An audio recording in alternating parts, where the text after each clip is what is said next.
အားလုံးပဲမင်္ဂလာပါဒီနေ့မှာတော့ကျွန်တော်ကဒီ Windows အသစ်တင်မိတာနဲ့ပေါ့နော် Windows အသစ်တင်မိတာကျွန်တော်တို့ low edit file တွေတဲ့အခါမှာကျွန်တော်တို့ဒီမြန်မာ keyboard တို့အခုကျွန်တော်ပြည်တော်စု font ပေါ့နော်အဓိကကတော့အဲ့ဒီဟာတွေမပါမဖြစ်တယ်ပေါ့အဲ့တော့အဲ့ဒီမြန်မာ keyboard နဲ့ကျွန်တော်တို့ဒီမြန်မာ font တွေကိုဒီ Windows 10 Windows 11မှာဘယ်လိုမျိုးထည့်မလဲပေါ့နော်အဲ့ဒါကိုကျွန်တော်ပြောပြပေးတော့ဖြစ်ပါတယ်ဒါတော့ဒီဗီဒီယိုကတော့ပြောမယ်ဆိုရင်ဒါသိပြီးတဲ့လူလည်းရှိမယ်ဒါတော့ကျွန်တော်အဓိကကတော့မသိသေးတဲ့လူတွေအတွက်မျှဝေပေးတဲ့သဘောပဲဖြစ်ပါတယ်အဲ့တော့စဉ်းစားရှင်ကျွန်တော်တို့အရင်ဆုံးကျွန်တော်ရဲ့ Telegram channel မှာဒီ Unicode ပေါ့နော်ပြည်တော်စု font and keyboard installer ဆိုတဲ့ဒီ post လေးတစ်ခုရှိတယ်အဲ့ဒီအောက်မှာကျွန်တော်ဒီ software file လေးပေါ့နော်ဒီ file လေးကျွန်တော်တို့ download ဆွဲပေးမယ်နော် download ဆွဲပေးပြီးသွားပြီဆိုရင်ကျွန်တော်ဒီ file ကဒါ download ဆွဲပေးတဲ့အချိန်မှာပဲ internet လိုတာဒီ download ဆွဲပေးသွားရင်ဆိုရင်ကျွန်တော်တို့ဒါ internet မရှိလည်းရတယ်ပေါ့နော်ဒါကျွန်တော်တို့ဒီတိုင်း offline install တင်လို့ရတယ်အဲ့တော့ကျွန်တော်တို့ download ဆွဲပေးပြီဆိုတော့အရင်ဆုံးဒီ file ကိုကျွန်တော်တို့တော့ဖွင့်မယ်ဒီ file ကိုကျွန်တော်တို့ရှာတဲ့အခါမှာကျွန်တော်တို့ဘယ်မှာသွားမလဲဆိုတော့ကျွန်တော်တို့ဒီ download ထဲမှာပေါ့နော်ဒီ text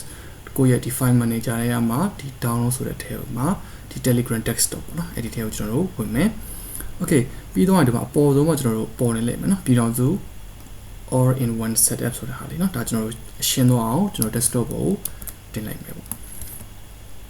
ဒီကောင်လေးကိုကျွန်တော်တို့ဘယ်လိုမလဲဆိုတော့ဒီ file ကိုကျွန်တော်တို့ zip ဖြည့်မယ်နော်ဒီကောင်ကျွန်တော်တို့ဒီ antivirus တွေပါတွေကျွန်တော်တို့ဘာမှပိတ်ပေးထားစရာမလိုနော်ပိတ်ထားစရာမလိုဘူးဒီချိန်မှာ antivirus ဖွင့်ပြီးတော့ပဲ install တင်လို့ရတယ်နော် right click ထောက်မယ်ဒီတော့ zip ဖြစ်မှာဖြစ်တဲ့အတွက် right click ထောက်မယ်ပြီးတော့ open with ဒါကျွန်တော်တို့ဒီ WinRAR နဲ့ဖွင့်လိုက်ရတယ်ဒါမှမဟုတ်နောက်တစ်တရားကျတော့ဒီမှာ WinRAR ပေါ့နော် WinRAR နောက်တစ်ခုကကျတော့ဒီ extract 2နဲ့ကျွန်တော်တို့ဖြည့်လိုက်မယ်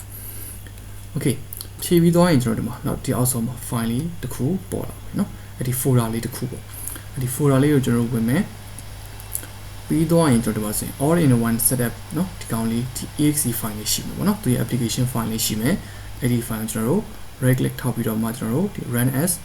administrator နဲ့ကျွန်တော်တို့ run ပေးမယ် okay ရတယ်ဒီလိုပေါ်လာတဲ့အဆင်ပြေရ run ပဲကျွန်တော်တို့တွတ်နိုင်ပြီပေါ့เนาะဆက်တော့မယ်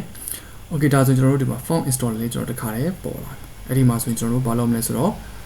next နဲ့ပဲတော့မယ်ပြီးဒီမှာကိုယ့်ရဲ့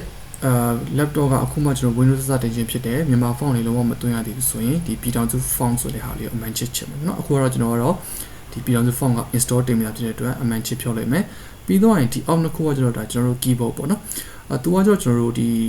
ပြောမယ်ဆိုရင်ဖုန်းမှာဆိုရင်ကျွန်တော်တို့ဒီ Pagan keyboard တို့ Google keyboard တို့တခြား keyboard တွေအများကြီးရှိတယ်လို့ပဲကျွန်တော်ဒီ laptop မှာလည်း keyboard တွေအမျိုးအစားအများကြီးရှိတယ်เนาะအဲ့ဒီအရာမှာကျွန်တော်တို့မြန်မာစာအတွက်အဆင်ပြေတာဆိုရင်ဒီ Keyman keyboard ရှိမယ် Keymagic ဆိုတဲ့ keyboard ရှိမယ်ပေါ့နော်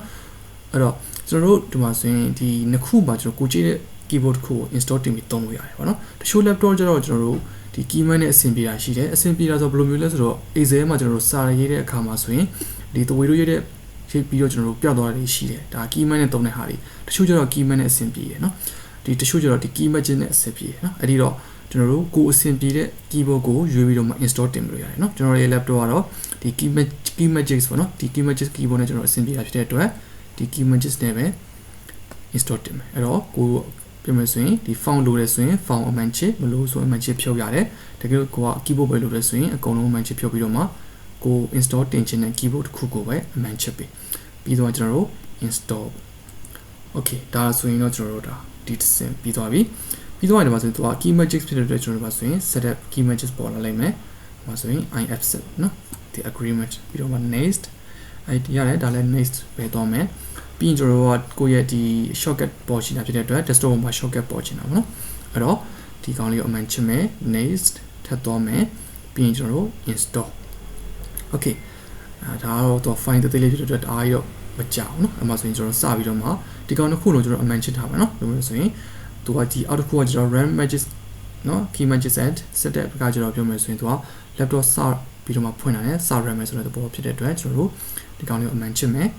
ပြီးတော့ကျွန်တော်တို့ဒီနှစ်ခုလုံးအမှန်ချစ်လာရတယ်เนาะပြီးတော့ကျွန်တော်တို့ finish okay အဲဒါဆိုရင်ပြီးတော့ဒီကောင်လည်းကျွန်တော်တို့ finish နဲ့ဆက်ပြီးတော့မှပိတ်မယ်နော် okay ဒါဆိုကျွန်တော်တို့အတွက် keyboard ကရလာပြီเนาะဒီမှာဆိုကျွန်တော်တို့ဘာ keyboard သုံးမလဲပြီးတော့ဆိုမြန်မာလားเนาะဒါဇက်ကောကျွန်တော်ပြောမယ်ဆိုရင်သူကကျွန်တော် Zoji ရောUnicode ကိုသုံးရအောင်ပြောမယ်ဆိုရင် hybrid လောက်ထားတဲ့သဘော keyboard တစ်ခုပေါ့နော်။ဒါဆို Win keyboard တွေပါမယ်ညံစံမြန်မာစံ keyboard တွေပါမယ်ဆိုတော့ G keyboard တွေပါမယ်နော်။ဒါပေမဲ့အခုနောက်ပိုင်းမှာဆိုရင်တော့ကျွန်တော်တို့ဒီပြည်ထောင်စု keyboard ပေါ့ဒီမှာဆိုရင် Unicode font ကိုပဲကျွန်တော်တို့အသုံးများတာဖြစ်တဲ့အတွက်ဒီကောင်လေးပဲကျွန်တော်တို့ဘာမှပြောင်းစရာမလိုဟုတ်ပြီနော် okay ဒါဆိုတော့ကျွန်တော်တို့ဒါ keyboard install တင်တဲ့အဆင့်လေးကျွန်တော်တို့ပြီးပြီပြီးတော့ရင်ကျွန်တော်တို့နောက်တစ်ဆင့်ကကျွန်တော်ဘာသွားမလဲဆိုတော့ကျွန်တော် keyboard ပြောင်းနေတာပေါ့နော်ပြောမယ်ဆိုရင်ဒီ keyboard ပြောင်းတဲ့အခါမှာကျွန်တော်တို့ကဒီ shortcut ကိုသုံးပြီးပြောင်းနော်ဘယ်လိုမျိုး shortcut သုံးရမလဲဆိုတော့ကျွန်တော်တို့တော့ကြည့်လို့ရတယ်အဲ့ဒီမှာကျွန်တော်ဒီမြားလေးပေါ့နော်ဒီမြားလေးကိုကျွန်တော်သွားမယ်ပြီးတော့မှနောက်ခုဒီ key magic နော်အဲ့ဒီဟာကိုကျွန်တော်တို့ပြန်ဖွင့်လိုက်မယ်ပေါ့ဒီမှာဆိုကျွန်တော်တို့ဒီမှာကြည့်လို့ရတယ်သူ့ရဲ့